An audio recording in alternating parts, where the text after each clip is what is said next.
Ibn Taymije ka dhënë një mendim, ka shumë mendime, po qëllimisht deshta me marr Ibn Taymijen se nganjëri është bohile dhe është përcaktuar vetëm me një fushë, në fushën e fikut, e që Ibn Taymije ka dhënë një kontribut të madh edhe në çështjen e shpirtërores, po që pak lihet si anash. Ka thonë kjo është një dritë metafizike, kjo nuk preket, por gjurmët e saj ndihen në zemrën e robit që e ka godit kjo dritë.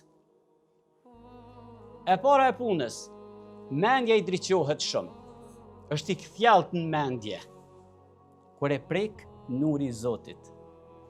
E dyta, dyshimet nga zemra largohen,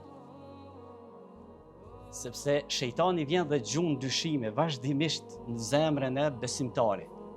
O është dita e gjykimit, jo s'është dita e gjykimit, nashta s'ka kur gjë, nashta ka diçka, edhe argat e shejtanit e bojnë këtë punë. Pra dyshimet largohen. E treta thot, epshi kontrollohet. Çka tha më herët? Shtazarakja me udhëheq njerëzore, na bëhet barku, pra kjo është epshorja, nga gjoksi e poshtë. Barku me udhëheq mendjen, barku me udhëheq zemrën, a bëhet kjo punë? Nuk bëhet. Nuk bëhet. Andaj, kur të prek drita, atë besimtar që prek drita, ai i kontrollon epshet e veta. Ka prek drita Allahut. Dhe e fundit që besoj është shumë e rëndësishmja, thot i vjen një rahati në shpirtin e tij, nuk e di pse.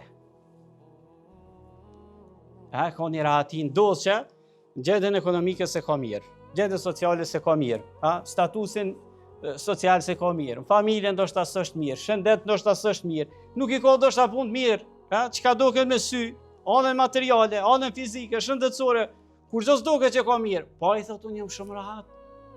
Unë jam shumë rahat shpirtin tem. Unë jena shumë mirë.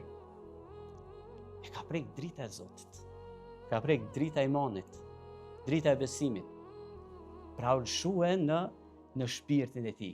Kjo shumë është me rëndësi.